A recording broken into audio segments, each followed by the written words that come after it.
Hello and welcome. My name is Jesse James Ziegler. I'm the first ever and current poet in residence for the Brüka Theatre of the Sierra in downtown Reno, Nevada. I'm also a special event series host, open mic host, slam poetry contestant and judge and board member for Spoken Views Collective. I've brought two amazing guests to share their time, talent, and treasure with you today. And so without further ado, I'm going to get into these interview questions so you can get to know them, because that's what we're here to do today. So, Jenny Calzada, how did you first get involved with poetry, and how are you presently involved with poetry as an art form? So I got involved, I first got involved in spoken word in high school, my senior year of high school. And it was because one of the teachers from Worcester, I think she worked at Worcester, Ubando, she transferred to Sparks High. And my sister was like, go talk to her, dude. And, you know, little awkward Jen didn't want to talk to her. And I was very anxious about it. But I went, and she was very kind, very down to earth. And she was like, yeah, I'm going to give you a ride to the poetry meetings now. I'm like, oh, okay, sure. So then, you know, she would like give me rides. And that's also like where I met Samora. And she also was like, I'm going to be giving you rides now. So it was kind of at first like being thrown in a little bit, but it turned out to be really great. So I ended up staying and continuing to go and like wanting to go and moving around my schedule so that I could fit poetry into my life a little better. And eventually I started competing, and it was really fun. All right. And how are you presently involved with poetry as an art form? I am currently just working on my own stuff at home. I was in Wolf Speaks at UNR, but I graduated, so I'm technically not part of Wolf Speaks anymore. So congratulations. Thank you. But yeah, right now I'm just kind of writing and editing a lot of work, revising a lot of ideas I had so that they fit a little better into my life now. Wonderful. Well, next up on the microphone, as they say at our events, Samora Horsley, how did you first get involved with poetry, and how are you presently involved with poetry as an art form? Okay, so I started getting into poetry, I think it was my sophomore year. We had done a unit in my English class about poetry, and I was like, oh, I'm kind of good at this. And so there was an announcement over the speaker when I was in high school, and they were like, yeah, we're starting a poetry club, there's gonna be food, come through. And all I heard was food, and I was like, yeah, I'm gonna come to this club and see what the food's about. And so when I get there, and I realized all these poets were so amazing, and I was actually terrible. I was like, it's bad. But they inspired me to want to like write poetry the way they write poetry, which was spoken word, because before I was just doing paper poetry. Yeah. And so yeah, and so then that's how I got started with it.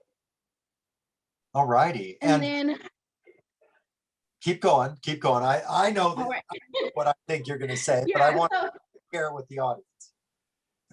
Yeah, and so then right now, I'm currently an English major and an anthropology major, but my emphasis is in English writing. So I've been doing poetry in an academic setting, sorry, and then also doing it in like more as a creative thing for me. So I've been in Will Speaks for a couple years now, and I founded it with Jenny, and so we've been doing the spoken word poetry club on campus.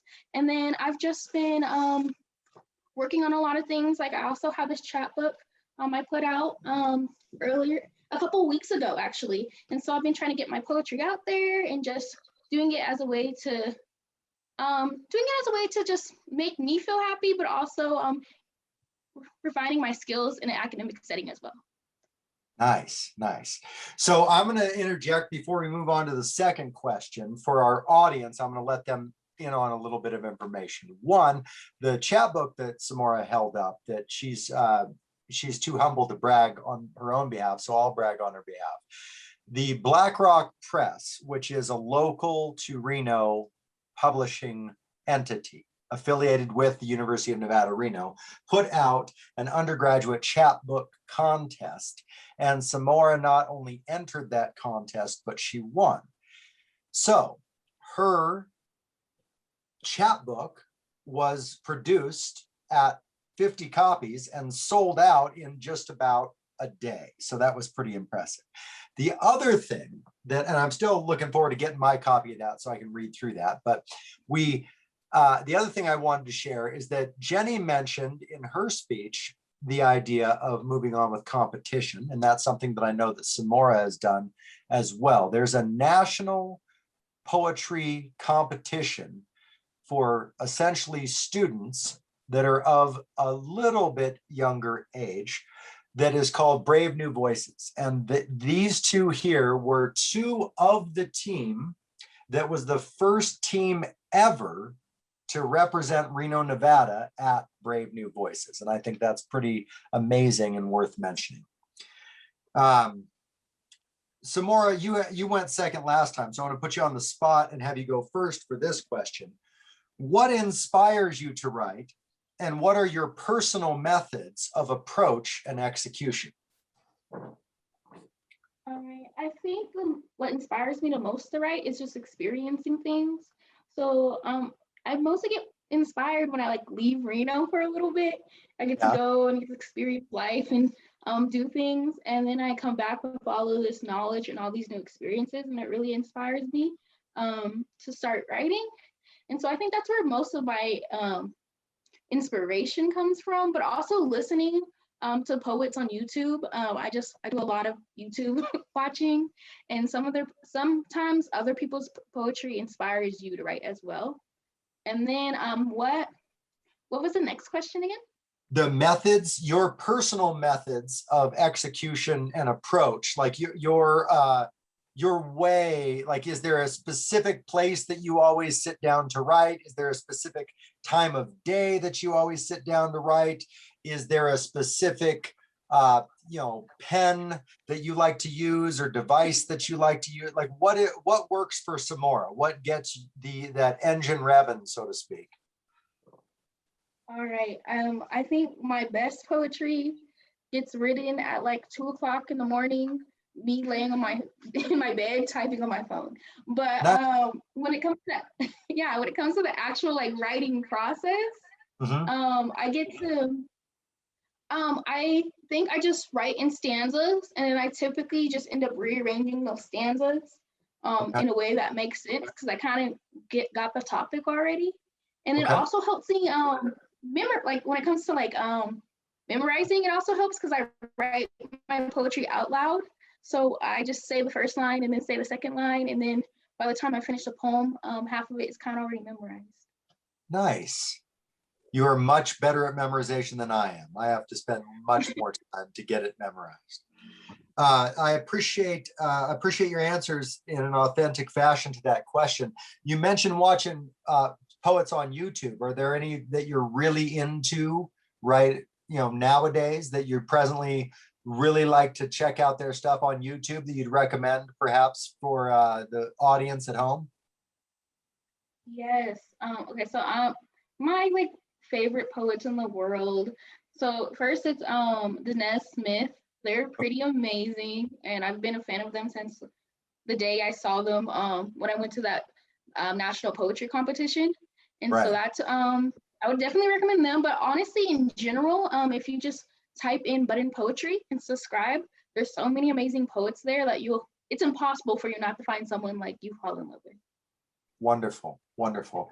And for anyone who does check out Button Poetry and likes what they hear and see, I would personally recommend WAN, which is Right About Now, WRITE, About Now. I believe they're based in Houston, Texas, but don't quote me on that. Jenny Calzada, what inspires you to write? and what are your personal methods of approach and execution? So I've always been very terrible and not easy with like processing my emotions. And then I kind of just started writing, and it would be about something difficult that happened, like an event that I couldn't quite fully understand, or an event where I was shook, like literally shook. And I'd kind of just write about it, and the words would get out on paper easier than I could verbalize it to a human. And Okay. then eventually that's kind of how the poems progressed. Um, so like the idea of death, like that always, I never quite understood it. And I Okay. was always terrified about it. And then one day I wrote a poem about, oh, like what'll happen like the day my grandma dies, you know? And that kind of made it a lot easier to manage those emotions. I mean, although it hadn't happened, it made it a lot easier to manage what would happen later, and to also use it in other settings or with other people as well. Um, and then I think also just like events I don't understand or I don't agree with other people about. So when it was like the 2016 election, I was confused about a lot of things, and I was angry, and I wrote about it, and then the poetry came to life, and Right. then it just kind of happened on stage. And that's how a lot of my poems work. I'm not great at writing to prompts. Okay. I kind of get very stuck in a box. So I'm a lot better with writing due to emotion or events. Okay. Okay. And do you have anything that's particular to your method that you have like any kind of rituals that you adhere to or places that you really just flourish with the flow of your writing or any, utensils insofar as, do you always use a pencil? Do you always use a pen? Do you always use an electronic device? Is it a mixture of all things? One thing that's consistent is that it always happens in the most inappropriate times where I have like an idea. It'll either happen like, oh, I'm taking a shower, I'm driving, like I can't be typing or like writing when I'm driving, you know? So it's always the most inconvenient times. So I kind of have to like keep memorizing that or keep that concept in my head so that later when I get to a place where I can write it down or type it out, I have it somewhat memorized, or I can at least remember the concept and kind of rewrite it from there. So there's no ritual really. The only thing that's consistent is the inconsistency. Well, as somebody who suffers from the same debilitating disease that is poetic inspiration while driving and while bathing, I would urge you, at least not necessarily while you're bathing, but while you're driving, I would urge you to do what I do, which is to turn on the voice recorder app on your phone and just record what little bit you feel like you have to say to remind you what you want to write about later. Whatever the initial spark was, whether it was like a lyric in a song or something that someone says on the radio or something that you hear from a car that's passing by you, whatever it is, or just, if you're just in your own headspace, whatever it is that's going to spark that imagination later after more time has passed. I do that all the time at work. I'll just jot down a few words to remind me what I want to write about later when I'm done with work. And voice recorder helps me when I'm driving. With that in mind, I want to hear some of your poetry. I want to hear what you have to say, and I want to have that be shared with the audience that's going to watch this through the Brüka Theatre of the Sierra. So Jenny Calzada, first of all, do you have one or two pieces to share with us today? Yeah.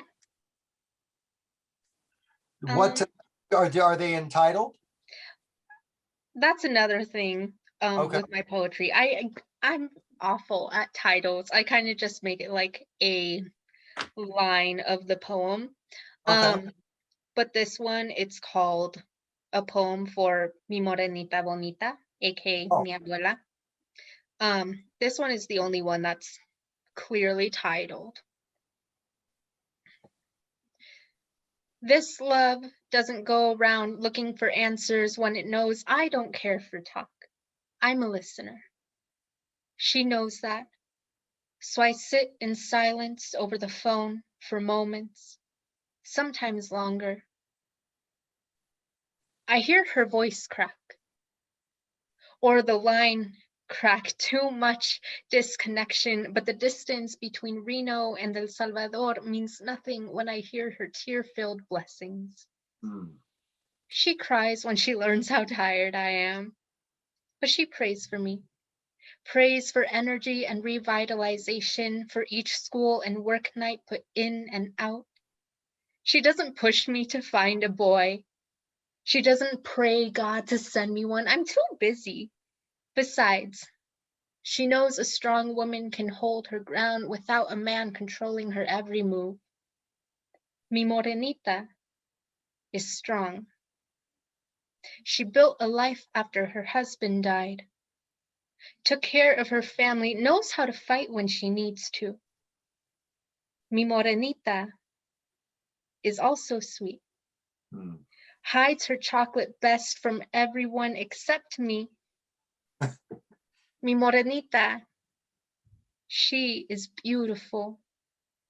Notice the way her belly moves with every joyful noise she makes after roasting everyone in the room. Mi Morenita, she is so beautiful. Morenita, realistically, she will die soon. And she is old, but that is beauty in itself. But one day, her gray hair will stay etched like that forever in my memory. Her soft hands were tone cold. Sometimes I dream that I'm not gonna have enough money to hear her blessings over the phone. The line asks for another $1 and I never have enough in return for some conversation. I keep telling her I'm gonna write her a poem and it will be the one to set my career. She has no doubt about it.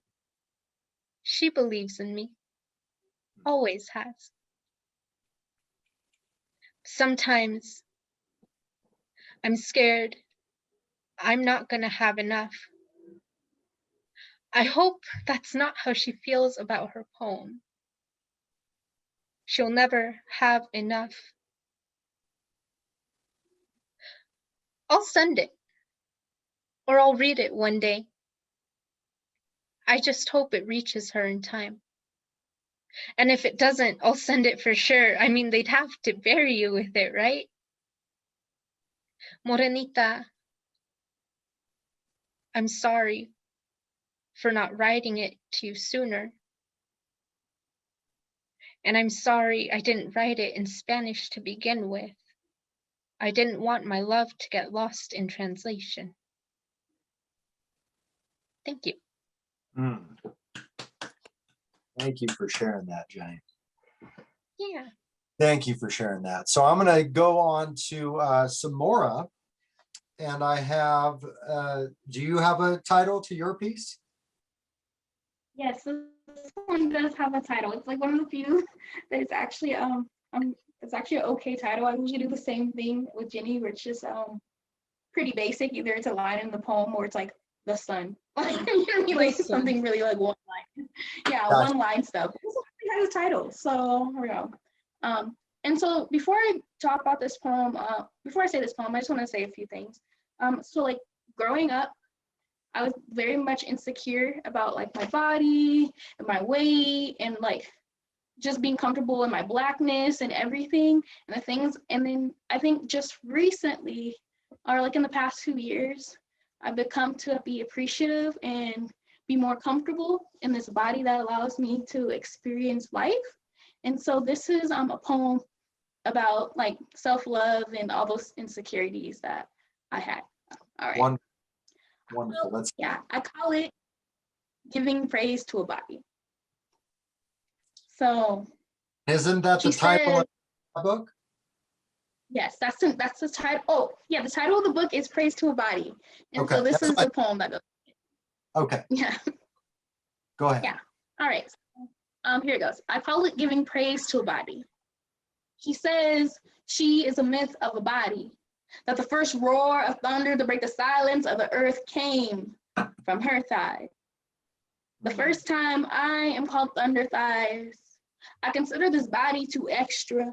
These limbs unnecessary. I have given praise to every time I have gone unnoticed. And do you know what it's like to be uncomfortable in your own skin? But she was a savior to the people. The world was full of lies before she parted teeth to make room for a gap, meaning that when I speak of this body, I only speak truth. Meaning that the mouth of self-love can be found somewhere in my stretch marks. And they will call her goddess, queen, divine. She made it so I can be bold enough to call myself queen and mean it. And in the same sentence, call myself fat and still mean it. See, the practice of this kind of love is done in secret now. To speak highly of a body is taboo. To like the scars more than the memories. To worship one curled eyelash at a time. To give thanks to this body, to this melanin, to this woman. Thank you.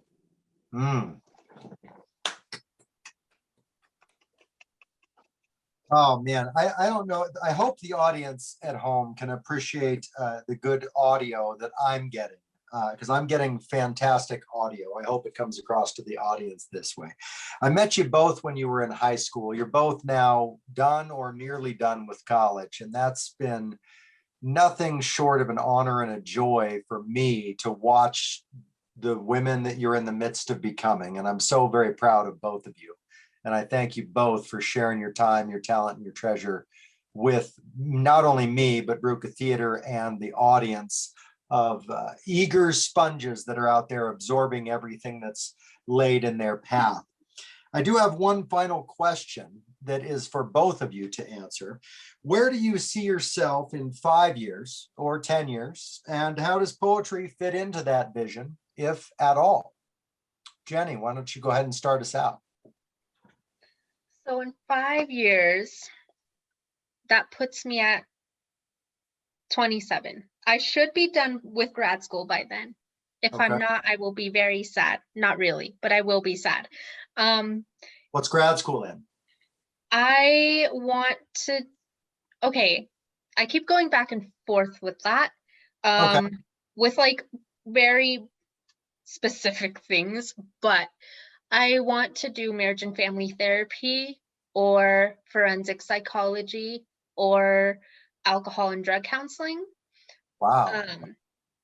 But by 27 or by 32, I should be done with grad school and I should have my career somewhat established, or at least in the early developments of starting. But I definitely still want poetry in my life. It's been a very healthy coping mechanism. And I also have not had a history of having the healthiest or the most positive coping mechanisms. So poetry in a way has been kind of a savior. And I mean, that comes with the support system I've gained too because of poetry. Right. I mean, Uncle Jesse, you're wonderful, and you've been a light. And you know, like Samora and Sylvia, they've also been part of that network. So I definitely want to keep poetry, not only because of the poetry itself, but because of the people and connections I make. I see it in a way of one day publishing a chapbook. Samora inspired me because she's just so wonderful. And I want to do that too. But also way back in the day, like when we first met, Samora and I were like, yo, what if we go on tour, bro? And low-key, that's not low-key, high-key. High-key, that is still the dream. We're calling it the Summer of Sad Poems because we've realized we aren't very great at writing about very happy, optimistic things. And that's not to say like our poetry is like depressing. It's just a little somber sometimes. Well, a good poem, if someone is sad or experiencing grief or profound loss, a good poem can be a very cathartic release for people. So I'm sure that that tour would find a healthy and eager audience. Yeah, so we're gonna go on tour Good. in the next, I don't know, maybe the next decade. Hopefully the next 5 years. Fair enough. Fair enough. How about you, Samora? Where do you see yourself in 5 years or 10? And how does poetry fit into that vision that you have, if at all? All right. So I guess between 5 and 10 years, I hope to be done with grad school. I plan on getting. I really want to get my PhD, and it sounds like scary because I know it's a lot of time, but I really do love an academic setting. And I right now where my passion is I'm doing forensic anthropology. So I've Okay. just been doing research. Yeah, I've been doing research and stuff like that. So I think I want to be doing research in the future, and working to better that field. So yeah, that's where I see myself. But then I also see myself doing poetry because the biggest thing that I've got from doing poetry is the community. And Yeah. like when I was in high school, it was like the one place where I knew people actually wanted me there and wanted to hear who I was and what I had to say. And like they were more supportive than any of the actual family I had. So yeah, I found a lot of community and I found a lot of good people and amazing connections. So I want to continue in the future. And also I want to go on that tour of sadness with Jenny because we just dreamed about it and it would just be so sad if we don't actually do it. And then lastly is I want to publish.